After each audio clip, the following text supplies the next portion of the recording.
Sean todas bienvenidas y bienvenidos entonces a este estudio de la serie de Apocalipsis que hemos estado ya en nuestra segunda clase compartiendo con ustedes, con la Iglesia. Estamos felices, por supuesto, de poder compartir un estudio tan interesante y en un tiempo tan especial como el que estamos viviendo hoy en día. Para todos ustedes no es ninguna novedad que estamos viviendo tiempos que podríamos llamar extraños, complejidades de nivel no solamente local. Hace un par de años atrás, con el estallido social, estábamos viendo una situación de particularidades locales, pero al poco tiempo comenzamos a vivir una experiencia de nivel global. Y todo esto nos muestra, ¿no?, que estamos frente a una situación que podría ser interpretada de muchas maneras. No estoy diciendo con esto que estemos viviendo tiempo del apocalipsis, sino que simplemente estoy diciendo de que se hace cada vez más necesario estudiar la palabra del Señor y también ver qué es lo que el Señor nos dice en su palabra respecto de los acontecimientos que podrían suceder en algún momento, ¿ya? Entonces, a todos ustedes, bienvenidos nuevamente, qué rico verlos acá. Me siento muy bendecido cada día jueves porque ustedes son súper fieles a estos estudios y eso de verdad que me bendice mucho. Voy a compartir entonces con ustedes el estudio de esta tarde y lo vamos a hacer justamente acá. Denme un segundito para ir avanzando en esto. Aquí estamos. Ok, entonces me voy aquí, compartir pantalla y acá. Ok, bueno, rápidamente, muy brevemente, hacemos un repaso, ¿cierto?, de lo que comenzamos el jueves pasado. Lo que están viendo es la isla de Patmos, una vista actual, lugar donde el apóstol Juan recibe entonces la revelación del Apocalipsis. Algunas cosas importantes antes de comenzar. También les señalé la semana pasada que el Apocalipsis no es un libro encriptado, en el sentido que está sellado a la interpretación y no puede ser interpretado. Al contrario, es un libro que está abierto justamente para poder ser leído, y así fue leído al comienzo por las iglesias y ha sido leído ya por 2000 años por todos los creyentes. Ya han encontrado en este libro, en este maravilloso libro, inspiración, han encontrado, por supuesto, impulso a la actividad misionera, a la actividad evangelística. Es un libro que tenemos que perderle el miedo, en el sentido de que es un libro que no podemos interpretarlo o que es oscuro. No, es un libro que está abierto, porque justamente revelación o apocalipsis, que es lo mismo, significa eso, ¿no? Significa descubrir, sacar a luz. El propósito del Señor fue sacar a luz justamente lo que Él nos quería señalar. Ya, lo segundo también que dijimos que era muy importante, que tenemos que ser muy humildes en la interpretación, porque ustedes van a encontrar opiniones muy viscerales, ¿ah? Y personas que si no opinamos como ellos, somos heréticos, ¿ah? O incluso podríamos llegar a ser, qué sé yo, herejes, ¿no?, en nuestra manera de pensar. Por tanto, creo que es importante en este sentido ser muy humilde en la interpretación, y es lo que vamos a tratar de hacer a la medida que vayamos avanzando. También comentamos, ¿cierto?, que este libro fue tradicionalmente, se nos dice que fue escrito por el apóstol Juan, ya, el hermano de Jacobo, ya, y también, por supuesto, el hijo del Zebedeo. Ya, el apóstol Juan escribió 5 libros de la Biblia, el Evangelio de Juan, también escrito en una etapa bien avanzada de sus años, y también, por supuesto, primera, segunda y tercera de Juan, y el libro de Apocalipsis. Fue un autor bien prolífico, no tanto como el apóstol Pablo, que escribió 13 cartas, pero sí también un escritor bastante prolífico. Aún así, su autoría ha sido cuestionada, ya, básicamente por la forma como se presenta en el libro, pero la tradición y nos dice, y también, por supuesto, el estudio mismo que hacemos de la palabra del Señor, tiene mucha más fuerza el hecho de que el apóstol Juan sea quien lo escribió. Este libro tiene 2 fechas de escritura, básicamente, una temprana y una tardía. Por la temprana, hablamos del año 68-69. Es importante esta fecha porque es anterior a la destrucción de Jerusalén, que ocurrió en el año 70, y eso nos lleva a un tipo de interpretación, que es la interpretación histórica, que ya lo vimos la semana pasada, donde básicamente el libro de Apocalipsis fue escrito para responder a la necesidad de la iglesia que recibió el libro originalmente, y por tanto su interpretación bajo esa figura es que el Apocalipsis se cumple, ¿cierto?, en el vencimiento que hace finalmente el cristianismo sobre el poder, en este caso del Estado, del caso de Roma. Otro caso es el caso de la fecha tardía, cuando este libro ha sido escrito entre el año 95 y 96 básicamente, y nos lleva entonces a una interpretación diferente. ¿Qué importante es la definición de la fecha? Hoy en día la tradición, los estudios, etcétera, hay una amplia mayoría que observa que este libro, o que evalúa que este libro fue escrito justamente en una fecha tardía, cerca del año 100, ¿no? Es decir, a una edad bastante avanzada del apóstol Juan. También decíamos que como género literario tenemos que tener mucho cuidado porque estamos en un libro que tiene 3 géneros literarios y por tanto tiene 3 formas que confluyen en su interpretación, ¿cierto? Es un libro apocalíptico, es un libro de profecía y también es una carta. Por tanto, tenemos que tener todo esto a la mano al momento de su interpretación. ¿Ok? También rápidamente decíamos que habían 4 escuelas de interpretación del Apocalipsis, una preterista, una historicista, una futurista y una idealista. No voy a repetirlas, ¿ya? Sino que ahí están básicamente para que podamos recordar que básicamente tenemos 4 formas distintas de aproximar. No son excluyentes necesariamente, podríamos perfectamente ir avanzando en algunos textos y ir resolviendo que perfectamente podríamos ir interpretando ciertos textos de una manera e incluso combinando las interpretaciones, ¿ya? Pero por supuesto tenemos una gran mirada, ¿no? Porque tenemos que en algún momento tomar una definición. ¿Vamos a interpretar el libro desde el punto de vista preterista o lo vamos a interpretar desde el punto de vista, por ejemplo, futurista? ¿Ya? Ok, lo que vamos a ver hoy día, y aquí comenzamos ya con, con la clase de esta semana, lo que comentamos es que el esquema del estudio con el cual nos acercamos al libro de Apocalipsis es básicamente que está aquí. Es decir, el apóstol Juan recibe en el versículo 19 del capítulo 1 una instrucción y le dice, escribe. ¿Qué cosa? Las cosas que has visto, escribe las cosas que son y escribe las cosas que han de ser después de estas. Este esquema en 3 partes es justamente lo que nosotros vamos a hacer en este estudio. Ya hicimos toda la instrucción la semana pasada y hoy día, muy rápidamente, vamos a ver tanto el capítulo 1 como el capítulo 2 y 3. Ustedes entenderán que para un estudio de 1 hora no vamos a leer todos los detalles, pero vamos a ver tanto las cosas que se han visto como las cosas que son. ¿Ok? Bueno, las cosas que has visto están en el libro de Apocalipsis capítulo 1 y cuando recibe el apóstol, dice, bueno, escribe las cosas que has visto. ¿Qué es lo que vio el apóstol Juan? Vio algo como lo que ustedes están viendo acá. Por supuesto que con mucho respeto pongo esta imagen, ¿no? Porque yo creo que todos nosotros eh, tratar de ponerle cara al Señor es bien difícil, ¿no? Y lo que vemos acá es lo que más o menos el apóstol Juan vio.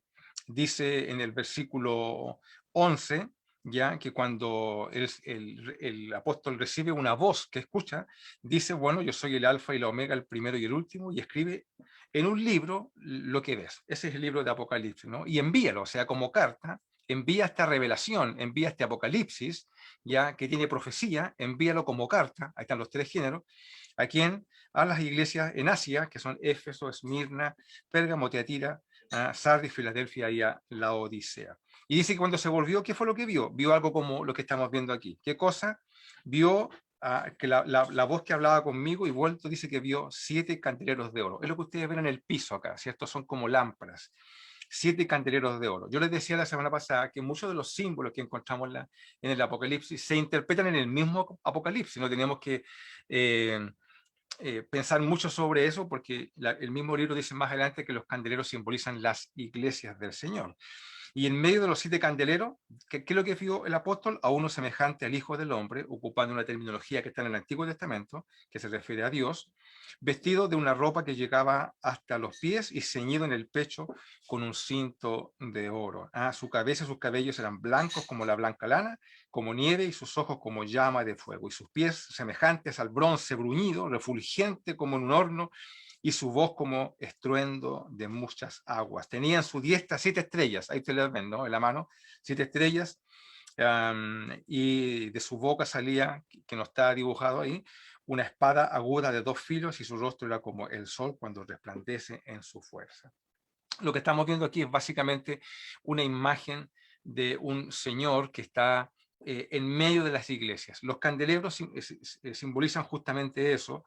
El versículo 20 dice así, dice, el misterio de las 7 estrellas que has visto en mi diestra y de los 7 candeleros de oro es este, ¿cuál? Las 7 estrellas son los ángeles de las 7 iglesias y los 7 candeleros que has visto son las 7 iglesias. Por tanto, lo que estamos viendo aquí es una imagen que lo que busca transmitir es que el Señor Jesús está en medio de las iglesias. El Señor está en medio, está presente en las iglesias y en su mano tiene a los ángeles de cada una de estas iglesias. Esta palabra ángeles tiene muchas interpretaciones. Algunos dicen que cada iglesia local tiene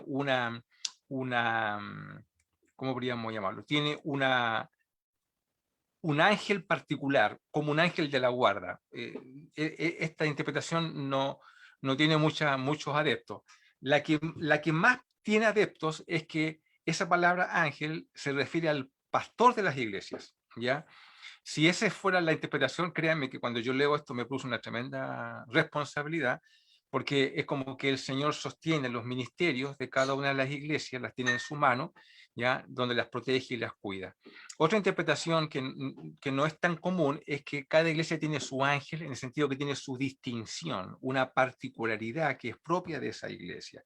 La mayoría de los intérpretes se inclinan por decir que es la persona que está bajo la responsabilidad de una comunidad de fe. El cinto de oro, ¿cierto?, simboliza, por supuesto, la autoridad, el poder. Sus ropas blancas simbolizan sabiduría, su rostro, su cabellera blanca significa justamente eso, ¿no?, como el anciano de días. No sé si han escuchado esa expresión que está también en el Antiguo Testamento, refiriéndose a la completa autoridad y sabiduría de este Dios que tiene ojos como llama, por tanto todo lo escruta, todo lo conoce, puede leer lo más profundo del corazón de las personas. De su boca sale una espada de doble filo, simbolizando la palabra del Señor, ¿cierto? Y que tiene, por tanto, los juicios en su boca para poder aplicar la escritura. En fin, lo que está viendo el apóstol Juan es un símbolo de Jesús.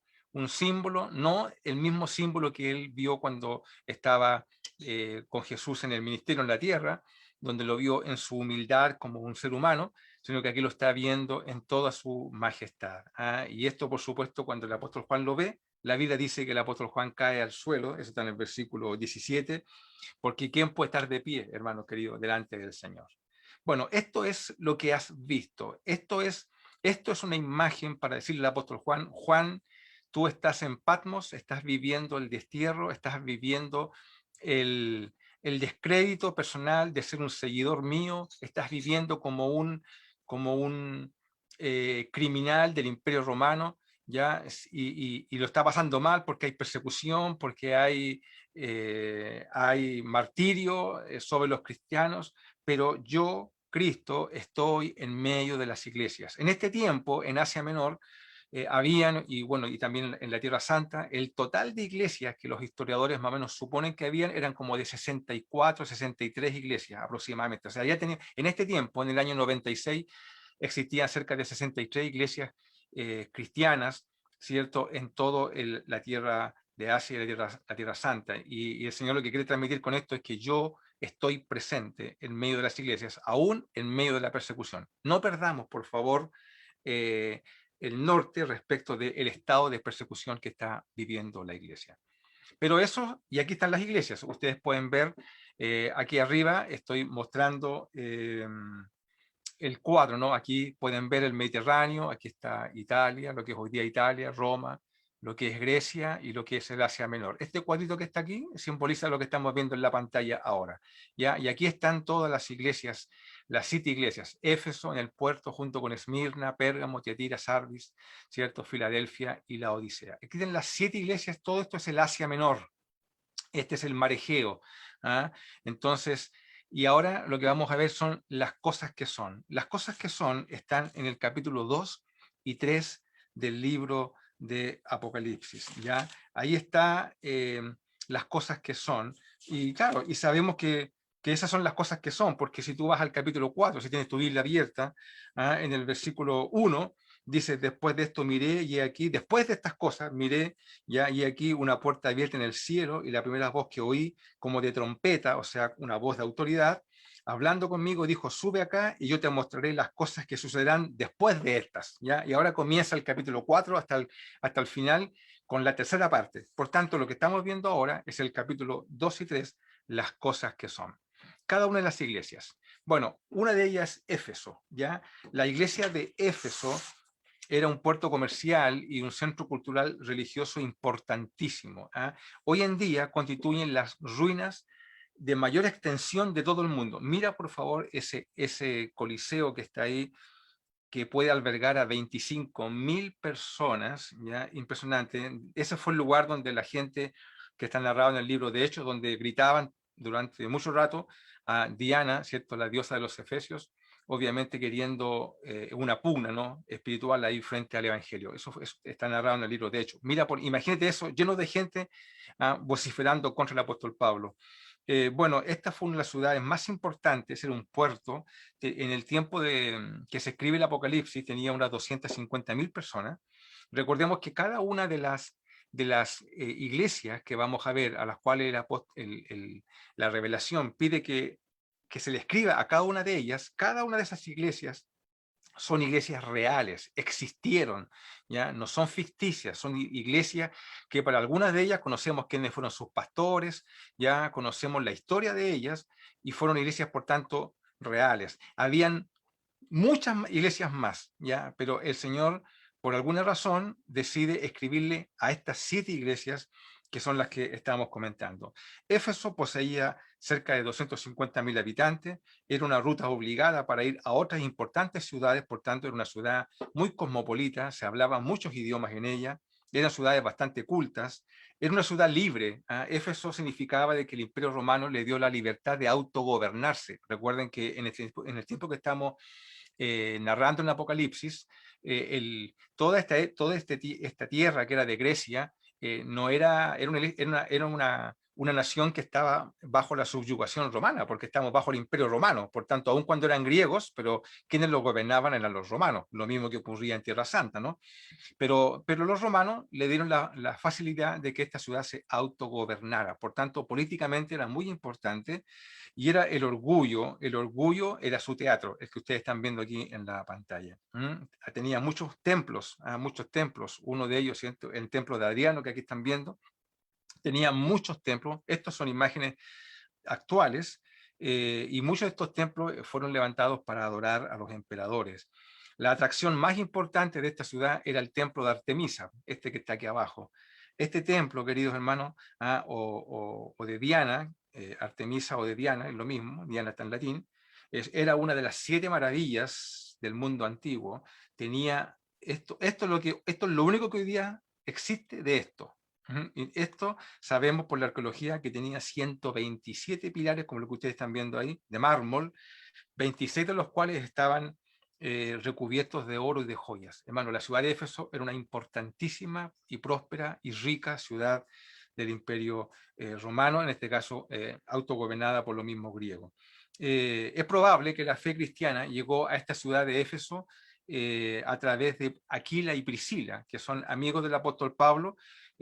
Pablo pasó por Éfeso, dejó a estos hermanos, a este matrimonio los dejó ahí mientras él siguió su ruta, y posteriormente llega nuevamente a Éfeso, como ustedes bien saben, porque lo hemos estudiado cuando estudiamos el libro de Efesios, y el apóstol Pablo se instaló en Éfeso durante 27 meses, hizo de esta ciudad, ¿cierto? De la ciudad de Éfeso, hizo el centro de su actividad misionera, y posiblemente las otras 7 iglesias, posiblemente todas ellas fueron el resultado de la acción misionera de Éfeso. Se le atribuye a esta ciudad el ser el pastor Timoteo. Timoteo fue pastor en la iglesia en Éfeso, pero la tradición nos dice que además de Timoteo, quien fue un prominente cristiano en Éfeso durante mucho tiempo y por tanto a la cabeza de la iglesia, fue el mismo apóstol Juan que escribe el libro de Apocalipsis. ¿Ok?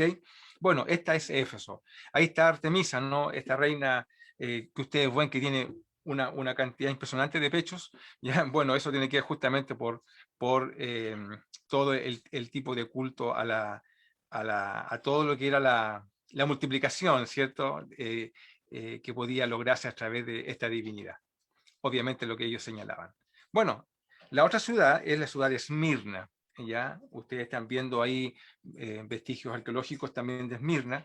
Esta ciudad era una ciudad portuaria, fundada cerca del año 3000 a.C., o sea, son ciudades muy antiguas, y esta es la ciudad de Homero, ¿ya? No Homero de los Simpsons, ¿ya? Sino que el autor de la Ilíada y de la Odisea. No sé si ustedes alguna vez leyeron esos libros, la Ilíada y la Odisea. Bueno, esta es la ciudad de Homero, de este poeta. Esta ciudad tuvo una tremenda comunidad judía y los primeros cristianos fueron pastoreados. Este es un dato muy importante, miren, pongan atención a esto. Los primeros cristianos fueron pastoreados por Policarpo, ¿ya? Y Policarpo fue discípulo del apóstol Juan.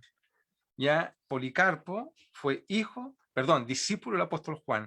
Y, y el discípulo de Policarpo, que no recuerdo un nombre en este momento, es el que escribe y dice de que el libro de Apocalipsis fue escrito tardíamente. O sea, ahí tendríamos una prueba documental a través de un discípulo del apóstol Juan, que nos dice que la fecha en la cual se escribió el libro de Apocalipsis fue justamente en el año 95 o 96. Fueron muy perseguidos por su fe.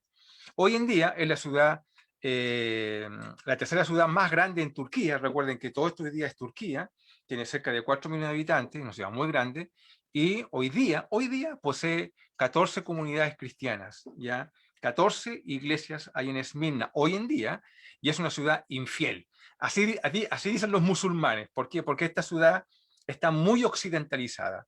Yo, por ejemplo, no tengo idea, lo digo así porque estoy en ignorancia, pero yo sé que hay muchas novelas turcas, ¿ya? Nunca he visto una, pero sé que existen y tengo la impresión, tengo que averiguar esto, se me ocurre que tienen como centro cultural esta ciudad. Tengo que averiguarlo, puede ser que esté equivocado, pero es una ciudad muy occidentalizada y para los mismos musulmanes es una ciudad infiel porque se aleja obviamente del Islam. ¿Ok? Esta es Esmirna. Es la única ciudad de las 7 ciudades que albergaron estas iglesias que hoy día conserva su nombre. Se llama Izmir.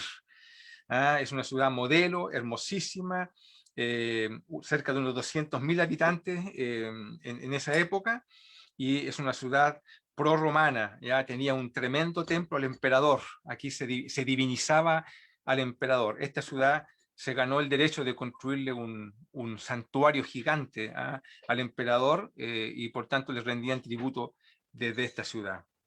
La ciudad, ahí tienen otros vestigios más actuales de la ciudad de Izmir o de Esmirna. Ok, Pérgamo. Miren por favor lo maravilloso de esta construcción.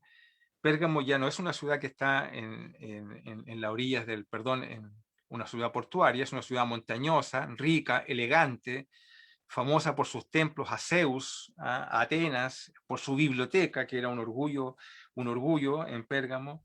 Era un centro de adoración al emperador. Aquí tenemos a la primera comunidad cristiana que fue dirigida por Antipas. ¿Ya? La primera comunidad cristiana, ya conocemos por la historia, conocemos que uno de sus pastores se llamó Antipas. Todos estos eran discípulos de los discípulos. Estamos hablando de los años 100, 200. Y bueno, fue muerto en tiempos de Nerón. La ciudad de Pérgamo es una ciudad muy distinguida, era la flor de la cultura helénica. Cuando hablamos de la cultura helénica, estamos hablando de la cultura griega, ¿ya? Y su orgullo también era su biblioteca. Hermano, a mí, yo creo, si nosotros visitáramos estas ciudades, pero si volviéramos en el tiempo, ¿no? Veríamos que eran gente muy culta, hermano. Es como que el mundo después tuvo un revés, ¿no?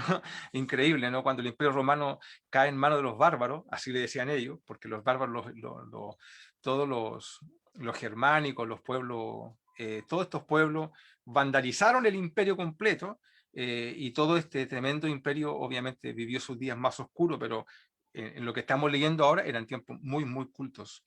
Pérgamo es una ciudad, mira, esta ciudad tiene la tradición nos dice que aquí se inventó el pergamino, ¿ya? Y que vino a reemplazar el papiro, el papiro que venía de Egipto. Bueno, obviamente esta innovación tecnológica, por llamarlo así, permitió que los libros pudieran que se pudieran mantener durante muchos años, porque el pergamino viene se hace sobre pieles de animales, en cambio el papiro se hacía sobre plantas acuáticas, ¿no? Así que duraban mucho más los pergaminos. Poseía un gran altar a Zeus, era el centro oficial del culto imperial, y era la ciudad de famosos médicos. Uno de ellos se llamaba Galeno, quizás ustedes lo han escuchado, Galeno, ¿ya? Y estudió en esta ciudad. Bueno, también tenemos la ciudad, ahí tenemos otros vestigios más también de estas importantes ciudades es de Pérgamo. Lo que tenemos acá es Tiatira. Tiatira. Esta es la ciudad de Lidia.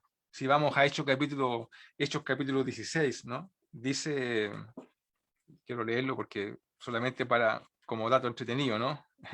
Si vamos a Hechos capítulo 16, dice...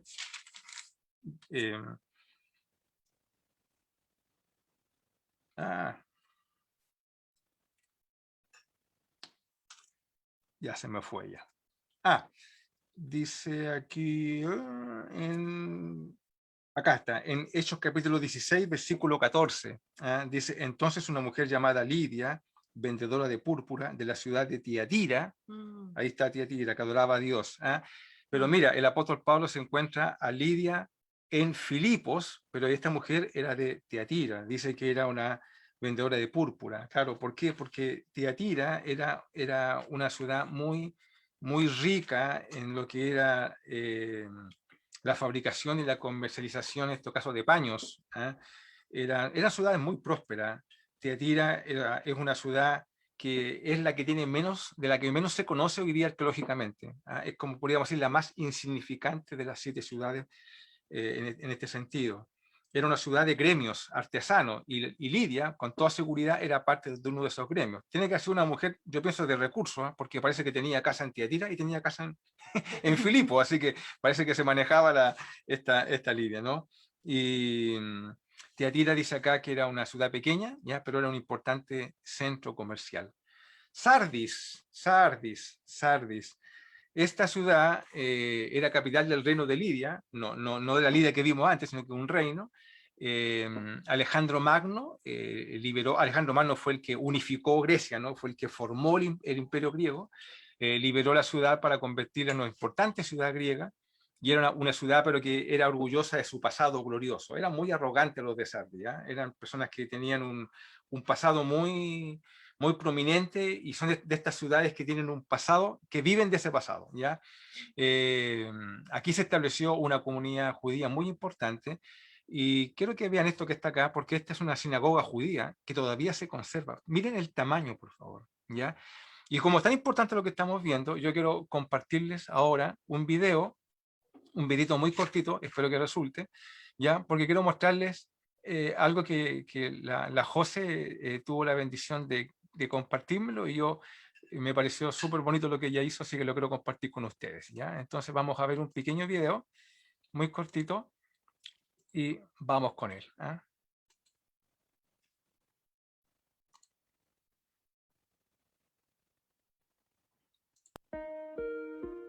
La quinta carta del libro de Apocalipsis fue dirigida a la iglesia en Sardis.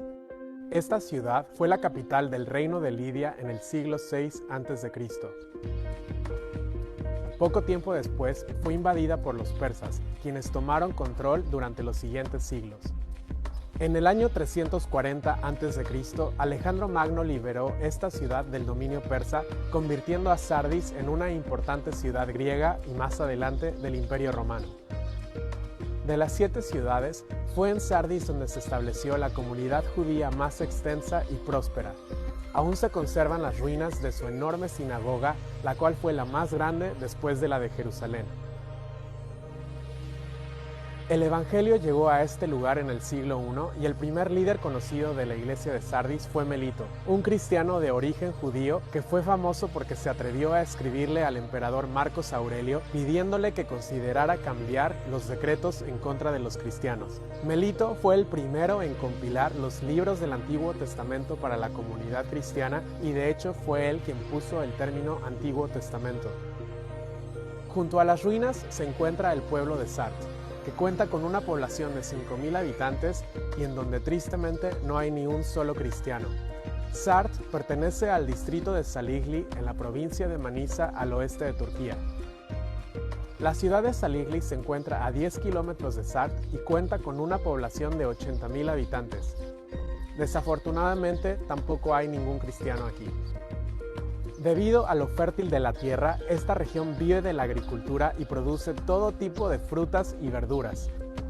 De la misma manera, estamos pidiendo a Dios que prepare la tierra espiritual de este lugar y abra camino para que el Evangelio vuelva a llegar aquí a Sardis.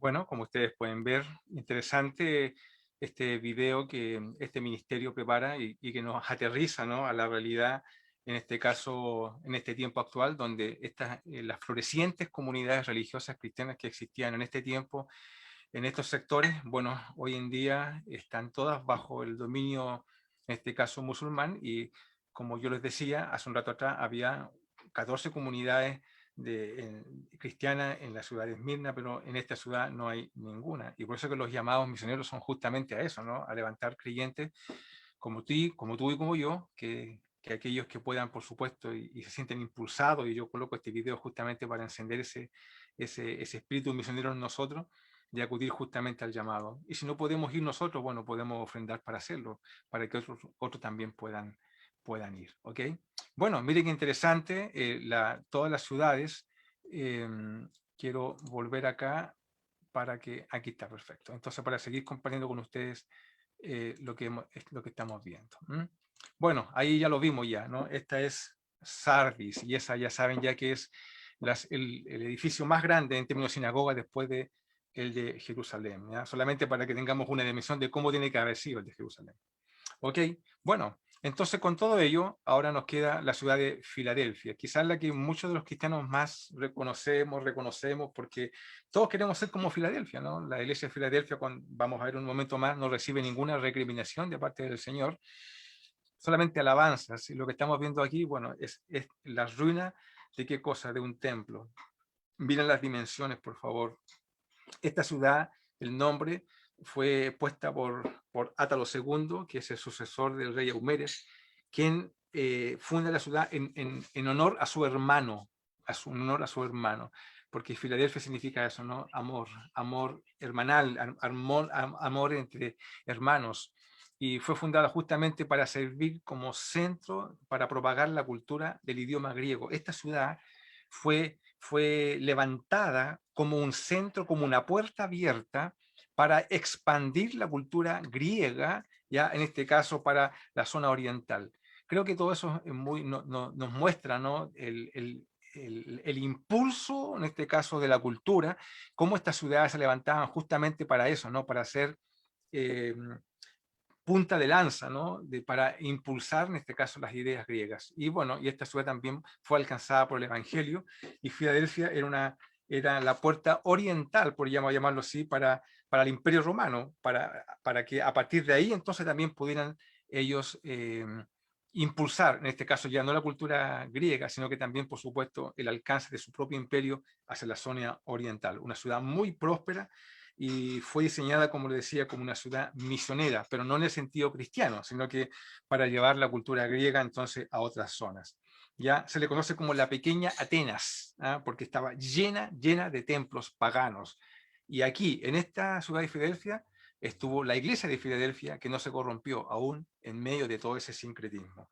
Ya, esta es la Filadelfia. Y lo que vemos acá es la Odisea, ya, próspera ciudad comercial, famosa por sus textiles también, por su lana y algodón, también muy importante para los químicos, a propósito, porque era una ciudad donde se habían creado ciertos medicamentos, una ciudad muy interesante desde el punto de vista para la medicina. Era un centro comercial muy importante, próspera. Esta ciudad era tan rica, la Odisea, era tan rica en términos de prosperidad económica, que estas zonas son muy proclives a los terremotos. ¿Se acuerdan cuando vimos la carta a los colosenses? ¿Ya? Y yo les comentaba sobre eso, sobre cómo la ciudad había caído por un terremoto. Bueno, estas ciudades también, todas fueron muy terremoteadas. Y la Odisea fue una que también fue terriblemente destrozada, y es la única ciudad griega que se pudo levantar con recursos propios, o sea, ni siquiera recibió el auxilio del gobierno central para levantarse, era muy próspera, y como les decía, era famosa por su medicina. Ya, aquí tenemos entonces a la Odisea. Ok, entonces con todo ello, quiero que vayamos rápidamente a una revisión de cada uno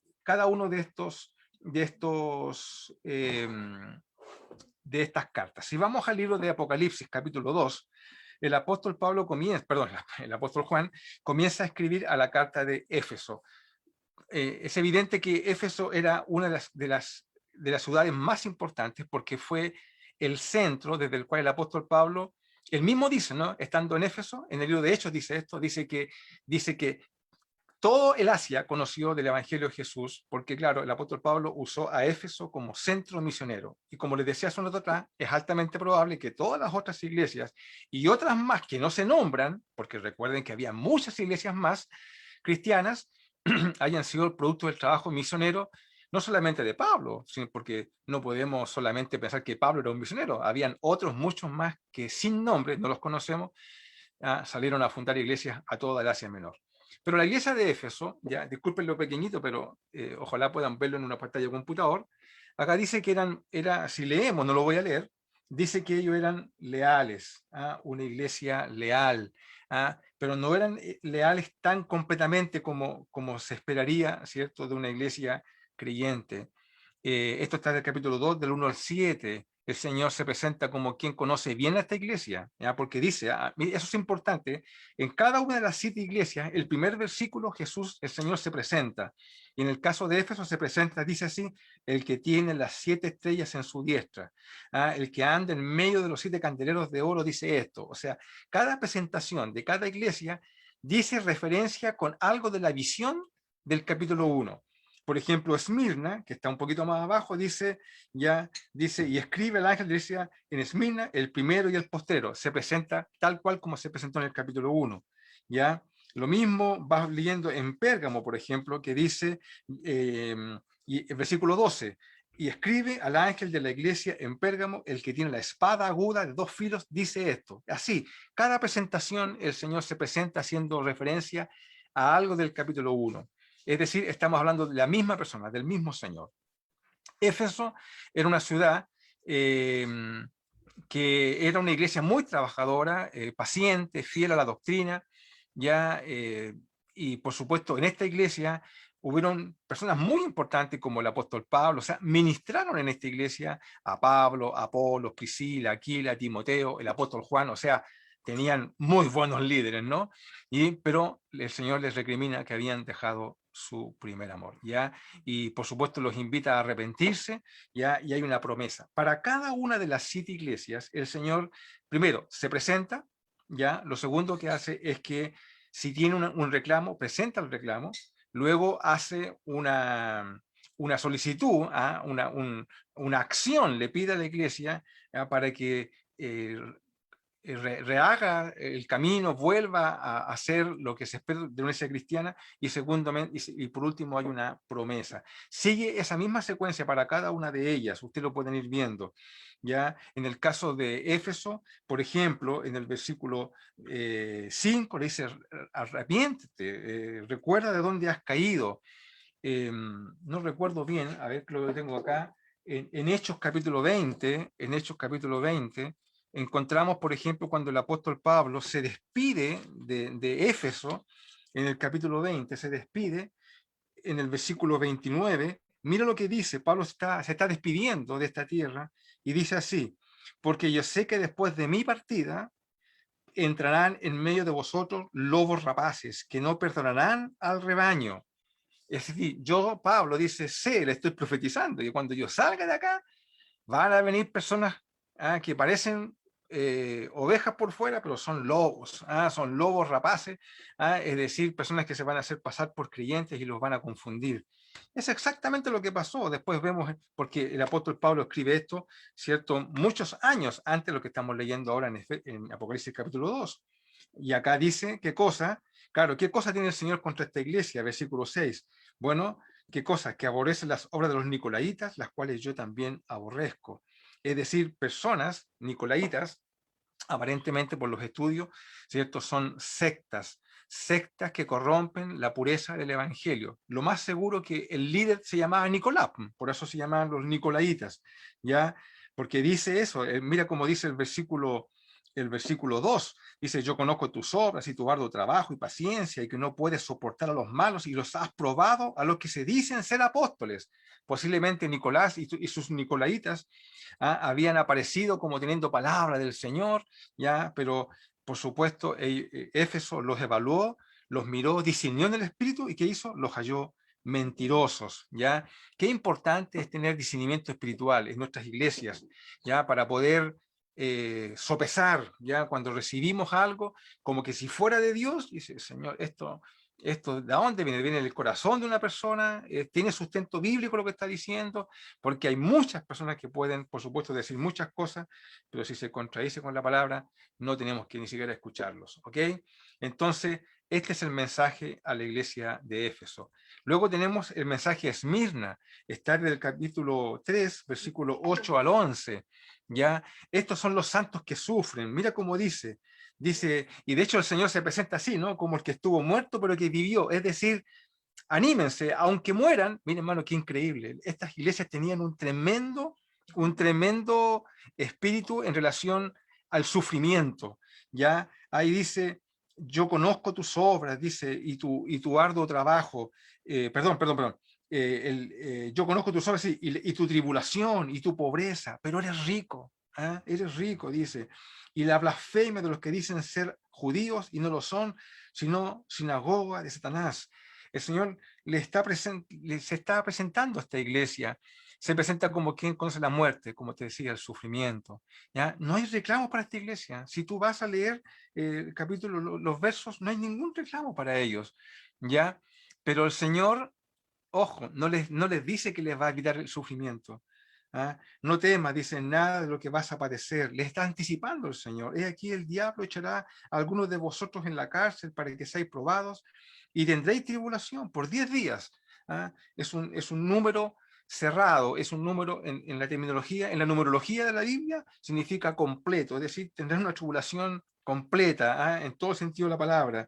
Sé fiel hasta la muerte y yo te daré la corona de la vida. Es decir, es una iglesia que se ve a sí mismo pobre, sin recursos, pero el Señor dice, ustedes son ricos, ¿ya? Pero van a sufrir, Esmirna, ¿ya? Luego está esa de Pérgamo, ya te la presenté.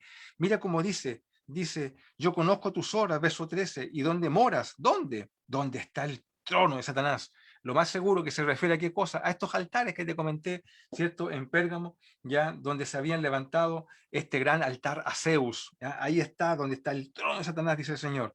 Pero retienes mi nombre y no has negado mi fe, ni aún en los días en que Antipas, mira, el pastor, el Señor conocía el nombre de Antipas, aquí está el pastor, ¿ah? Mi testigo fiel, que fue muerto entre vosotros, donde mora Satanás.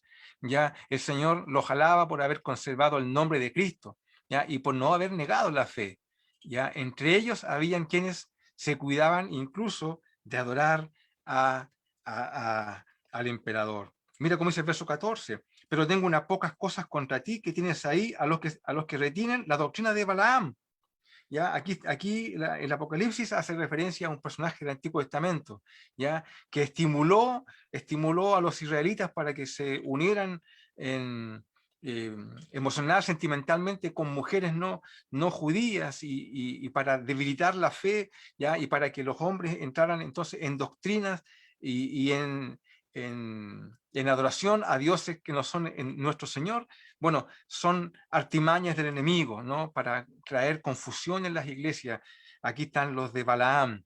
Eso también pasa en nuestra iglesia hoy en día, exactamente lo mismo, porque estas 7 iglesias también no solamente son iglesias históricas que existieron, sino que también perfectamente representan la realidad de todas las iglesias que han habido toda la vida y que siguen teniendo las mismas artimañas, que están siendo sujetas a las mismas artimañas, ¿cierto? Cuando nosotros mismos, los creyentes, los que somos parte de las comunidades de fe, nos confundimos y nos asociamos con personas que nos alejan del Señor, ¿ya? Bueno, los exhorta al arrepentimiento, ¿ah? El Señor está con ellos, dice, arrepiéntete, ¿cierto? Con la espada de su boca el Señor va a actuar sobre esta iglesia. Hay una promesa aquí, le habla de la piedrecita blanca, ¿no? En este lugar, en Pérgamo, y bueno, en el Imperio griego en general, se le entregaba una piedrecita blanca a las personas, venían con unos grabados que significaban libertad. ¿Ah? Es decir, un esclavo, por ejemplo, podía exhibir esto como un carnet, ¿ah? Como el que estamos exhibiendo hoy día, lo que estamos vacunados. Acá se exhibía en la piedrecita blanca como un símbolo de libertad. También tenemos, ¿qué cosa? A Tiatira, ¿ya? Mira cómo dice el Señor, esta es la carta más larga de todas. Tiatira es una ciudad, la que tiene menos, la que de menos conocemos arqueológicamente, la más insignificante de todo, pero es la carta más larga de todas. ya se presenta como la estrella de la mañana el Señor, ya dice que es reconocida por su servicio de amor, ahí estaba el fundamento de sus obras, pero le reclama qué cosa, que conserva entre su liderazgo a una tal Jezabel, ya que pucha, también nuevamente hace referencia a un nombre del Antiguo Testamento. Tú te recuerdas de Jezabel, ¿no? Todo el mal que le hizo el profeta del Señor. En este caso, mira cómo dice el versículo 20, pero tengo unas pocas cosas contra ti, que toleras que esa mujer Jezabel, que se dice profetiza, enseñe y seduzca a mis siervos a fornicar y a comer cosas sacrificadas a los ídolos. Una mujer, ¿cierto?, que a través de la sensualidad hacía caer a los hombres ya en fornicación y por supuesto no solamente en fornicación física, sino también en fornicación espiritual. Todo esto muestra, ¿no?, de que todas las iglesias, y tú lo sabes por experiencia, tú que me estás viendo, sabes esto, sabes que en todas las iglesias tenemos que estar permanentemente vigilando nuestras relaciones, nuestras maneras, nuestras relaciones, todo, porque la tentación, el acecho está siempre presente y hay personas que pueden actuar definitivamente con, con maldad y tenemos que cuidarnos, especialmente, ¿cierto?, en los ámbitos de aquellos que tienen ministerios más visibles, todos, pero particularmente los que visibilizan más sus ministerios. Mira lo que habla de Sardis, ¿ah? Dice del capítulo 3, ahora del versículo 1 al 6, ¿ah? El Señor también se presenta como el que tiene los 7 espíritus de Dios y las 7 estrellas, ¿ah? Es decir, el que tiene al liderazgo de las iglesias en sus manos para protegerlo. Bueno, dice, mira, aquí hay tantos reclamos contra esta iglesia, tantos reclamos, que se invierte el orden. Normalmente en las otras cartas, el Señor comienza alabando a la iglesia, pero esta iglesia tiene tantos reclamos contra esta que, que invierte el orden y comienza rápidamente con los reclamos. Esta era una iglesia de fachada, o sea, parecía iglesia, ya, pero estaba muerta. Mira cómo dice el Señor, dice en el versículo 1 del capítulo 3, el que tiene los 7 espíritus de Dios y las 7 estrellas dice esto: yo conozco tus obras, que tienen nombre de que vives y que estás muerto. Wow, yo digo, ¿cuántas iglesias tienen nombre así, no? Iglesia del poder de Dios, del ayudamiento, tanto, y están muertas, hermano. A la luz de la palabra, Señor, están muertas. Ya tienen nombre de vida, pero están muertas. Yo digo, Señor, por supuesto que todo esto me hace a reflexión, no lo miro desde la plataforma del juicio a un tercero, sino que digo, Señor, también tenemos que vigilar nosotros, nuestra iglesia, siempre nuestras iglesias, ¿ya? Para que ninguna de estas cartas no sea escrita a nosotros, ¿ah? En los términos que el Señor está escribiendo aquí. Ya es una iglesia de fachada.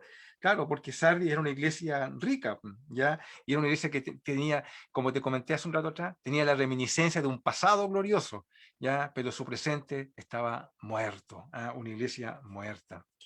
También tenemos a Filadelfia, que es la iglesia modelo, ¿no? La que todos queremos ser. ¿Ah? Y esta iglesia no tiene ningún reclamo, ninguno. El Señor se presenta con los derechos, esto dice el santo, el verdadero, el que tiene la llave de David, el que abre y ninguno cierra, y cierra y ninguno abre. ¿Te recuerdas que te dije que la iglesia de Filadelfia era como la puerta para la cultura griega? Bueno, el Señor usa ese mismo término para decir esta iglesia es como una puerta, es una iglesia que se abrió a la acción misionera, una iglesia que produjo mucho bien al reino de Dios.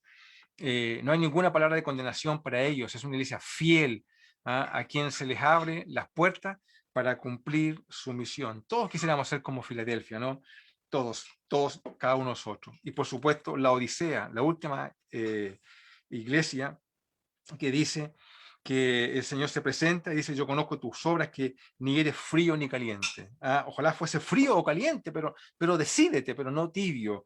¿Ya? Por cuanto eres tibio, el Señor le dice, y no frío ni caliente, te vomitaré de mi boca. Porque tú dices, yo soy rico. Recuerda que te dije, esta era la ciudad más rica de toda, el imperio griego, una ciudad rica en recursos. Te conté que en el caso del terremoto se levantó solita. Hay registros históricos escritos desde Roma que dicen no nos pidieron nada cuando se levantaron de su terremoto. ¿Por qué? Porque eran una ciudad rica. Dice el versículo 17, porque tú dices yo soy rico y me he enriquecido, de ninguna cosa tengo necesidad, y no sabes que tú eres un desventurado, miserable, pobre, ciego y desnudo. Qué tremendo como le habla el Señor a esta iglesia.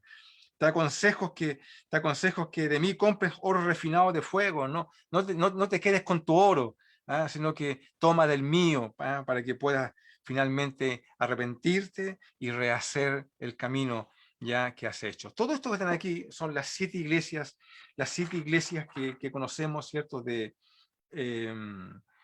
Asia Menor, y que son las iglesias de Apocalipsis, y que dan cuenta, ¿no? Dan cuenta justamente de estas cartas que el Señor le escribe a estas 7 iglesias. Nosotros podríamos, ¿cómo interpretamos esto? ¿Ya? Aquí viene la interpretación, ¿no? Porque aquí lo que hemos dicho es básicamente lo que leen las cartas. Y podríamos decir, bueno, ¿qué son las 7 iglesias? Bueno, algunos dicen, no son más que 7 iglesias históricas, y por tanto el Señor le escribe a 7 iglesias lo que correspondía para cada una de ellas. Así como tenemos la carta a los colosenses, como tenemos la carta a los romanos, una carta a Corintios, bueno, aquí tenemos una carta a Éfeso, a Esmirna, a Pérgamo, etc. Otros dicen, no, aquí lo que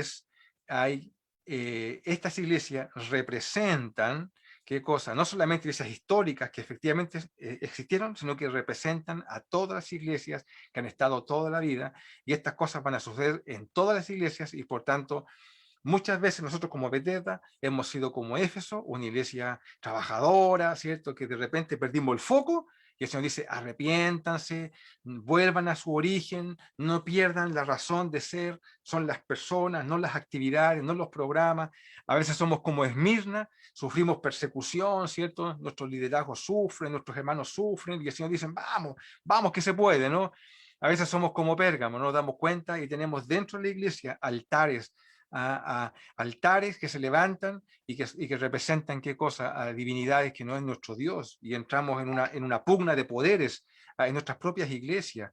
¿Qué decir de Sardis, no? Que a veces nuestra propia existencia de iglesia demuestra más bien que estamos muertos que vivos, etcétera. ¿Representa eso? La Odisea, que es una iglesia ciega, desnuda, pobre, como el Señor le dice, miserable, ya una iglesia que tiene todos los recursos para hacer tantas cosas, sin embargo, ya tiene una chapa de hermosura por fuera, pero por dentro está seca.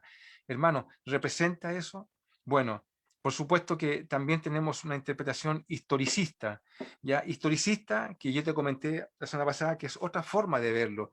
Y dice lo siguiente, mira, hay una flecha aquí abajo, dice de que todas las iglesias representan épocas en la historia desde que comenzó esto en el año 30, que cuando viene el Espíritu Santo, ¿no? Y comienza la iglesia, porque ahí comienza la iglesia como tal.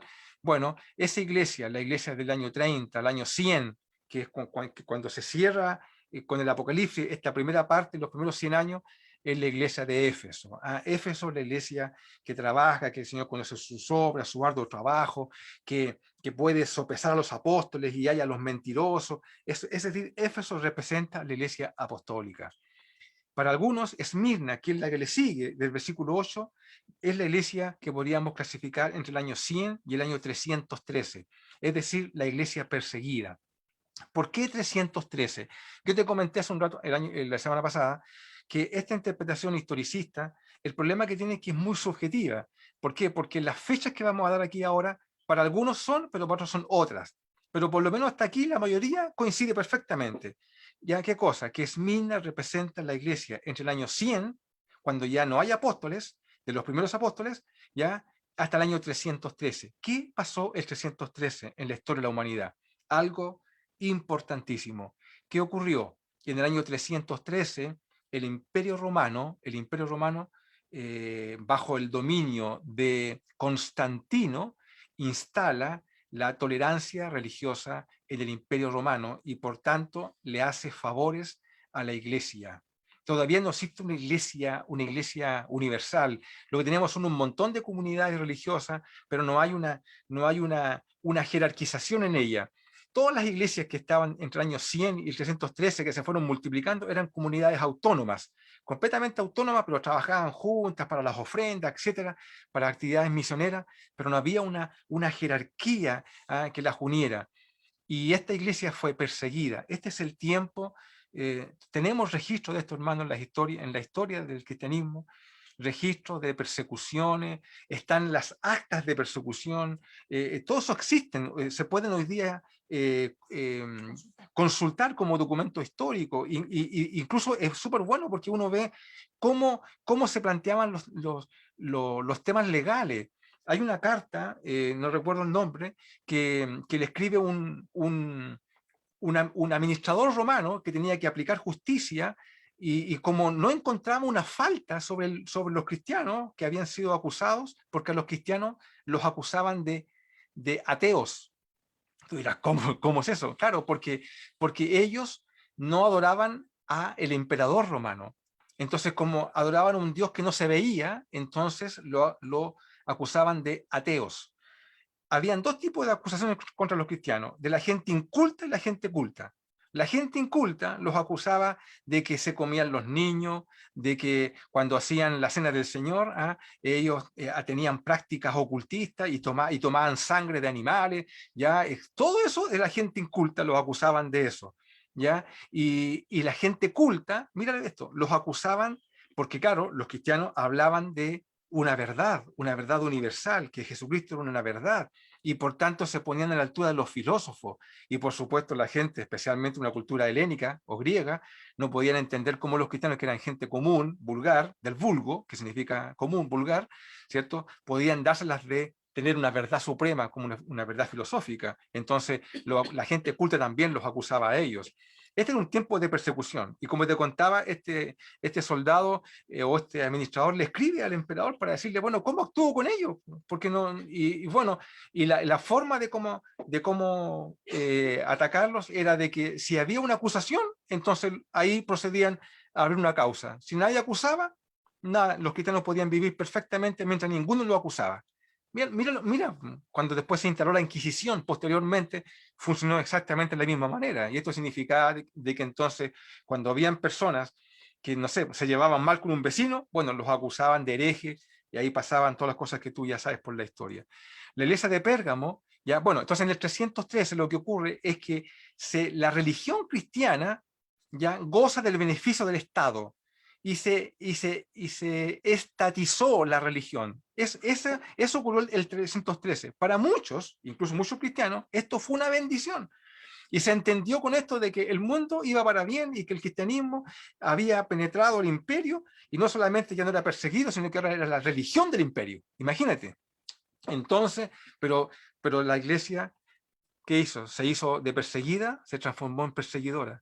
La iglesia, ¿cierto? Se transformó en una iglesia con beneficios estatales, ¿ya? Y comenzó una iglesia estatal, ¿ya? Una iglesia estatal. Y eso, hasta el día de hoy, todo esto se llama la era constantina, y por supuesto, los historiadores dicen que es lo peor que le pudo haber ocurrido a la iglesia cristiana. Fue visto como una bendición, ¿no? Una bendición porque se acabó la persecución. Pero cuando más creció la iglesia en la historia, y siempre ha sido así, es en la persecución. Aquí lo que ocurrió es que la iglesia se acható.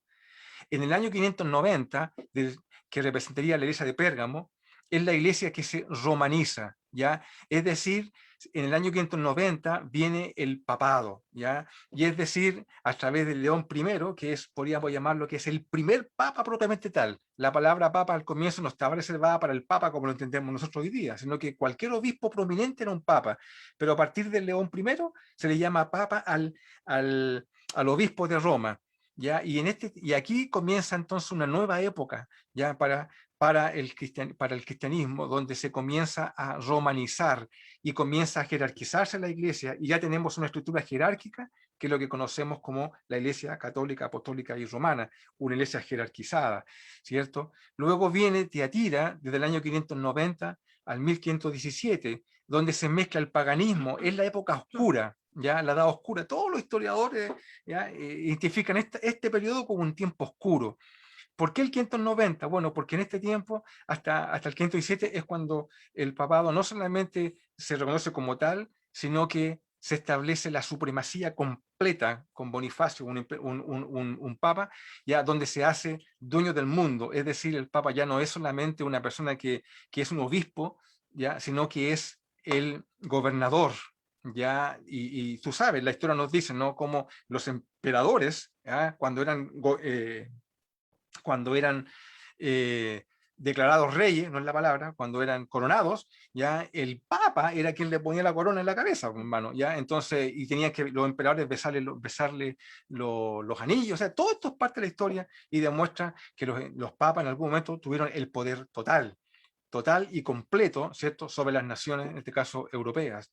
En el año 1517, ¿por qué? ¿Qué pasó ahí? Ahí vino la publicación de las 95 tesis de Martín Lutero, ¿ya? Y con eso entonces comienza una nueva época en la historia cristiana, ¿ya? Que es la época que viene con la iglesia reformada de Sardis, esta iglesia que convive con el Estado. Claro, porque cuando vino la reforma protestante, y nosotros como evangélicos somos hijos, medios primos, hijos primos de esta reforma, la reforma protestante lo que trajo fue, claro, vino como reacción a todo el mal que se venía instalando desde el punto de vista religioso y todo este sincretismo y toda esta cosa que se venía construyendo a través del catolicismo romano, me refiero en el sentido donde se vendían la indulgencia y la gente tenía que pagar por su salvación y pagar por la salvación de los muertos. Bueno, cuando Martín Lutero publica su 95 tesis, en realidad él fue la punta del iceberg de algo que se venía desde hace mucho tiempo ya construyendo, pero esa fue la punta del iceberg y comienza la reforma protestante. Pero la reforma protestante no resolvió el problema, porque lo que hizo la reforma protestante es que salieron nuevas iglesias, la luterana, la iglesia calvinista o la iglesia reformada, la iglesia anglicana, etcétera. Esas iglesias son iglesias estatales. ¿Ya? Es decir, tú nacías en Alemania y eras luterano, tú nacías en Suiza y eras calvinista, tú nacías en Inglaterra y eras anglicano. Es decir, tenía que ver con iglesias estatales, ¿ya? Y por eso que después hubo una contrarreforma, ¿ya? Perdón, una reforma radical que se llama, ya que es la reforma de los anabaptistas, ¿ya? Y de ahí ya nacen muchas iglesias y entre esos nosotros mismos como iglesia y denominación bautista. Hasta el año 1790, ¿por qué? Porque tiene que ver con la Revolución Francesa, ¿no? que produzca todo un cambio en la historia de la humanidad y comienza entonces una nueva época con la iglesia de Filadelfia, una iglesia donde el movimiento explosivo de evangelización mundial, es decir, este es el tiempo en el cual el mundo ya se había descubierto Europa, perdón, América, todo, y los creyentes se lanzaron a una actividad evangelística a todo el mundo, y por eso que Filadelfia es la iglesia fiel, la iglesia que hace el trabajo, la puerta abierta, la que lleva el ministerio a todos los rincones del mundo, a través de tremendos hombres y mujeres que fueron misioneros en esa época. Y del 1900 hasta la fecha, la iglesia de la Odisea. Tú y yo estaríamos viviendo bajo esta interpretación este tiempo, el tiempo de una iglesia apóstata, una iglesia que es rica en recursos, en dinero, en redes, en internet, en tecnología, ya, pero una iglesia fría, una iglesia, cierto, tibia, no es ni fría ni caliente, una iglesia que se ve a sí misma como rica, pero está, por supuesto, miserable, desventurada, ciega y desnuda, como dice el Señor. Esta es una interpretación de otra manera de verlo. Entonces, decimos nosotros, vamos a abrir la próxima semana en el capítulo 4. Vamos a comenzar con lo que es la tribulación. Bueno, y tenemos que tener en cuenta entonces, este libro de Apocalipsis fue escrito a iglesias. Entonces, representan iglesias, representan una línea. Estamos viviendo nosotros hoy en día la última porción de un montón de 7 tipos de iglesias, de 7 momentos diferentes de la historia, y estamos llegando a un momento culminante con una iglesia que necesita ser completamente reformada. Bueno, es parte de lo que vamos a conversar la próxima semana, ¿cierto? O perdón, creo que vamos a conversar ahora en un ratito más, porque esta es la parte buena, ¿cierto? Donde aquellos que seguimos en el Zoom podemos seguir conversando, y a los hermanos del FEU les decimos Dios les bendiga, qué bueno que nos acompañaron, ¿cierto? Gracias por estar acá. La próxima semana vamos a hablar sobre la tribulación. Bueno, así que Dios les bendiga, doy gracias al Señor. Sé que ha sido una lluvia de información lo que hemos conversado, pero quiero orar al Señor antes de cerrar este tiempo y poder conversar. Padre, gracias por este tiempo que hemos estado juntos. Te ruego, Señor, que nos bendigas y que permita, Señor, que el diálogo, la reflexión que vamos a tener ahora pueda, Señor, enriquecernos y pueda, Señor, abrirnos más nuestro corazón y nuestra mente a lo que tú nos quieres enseñar como iglesia para este tiempo. Gracias, Señor. Oramos en el nombre de Jesús. Amén. Amén. A los del Facebook le decimos bendiciones, Dios les bendiga. Gracias por acompañarnos. Un abrazo. Un abrazo.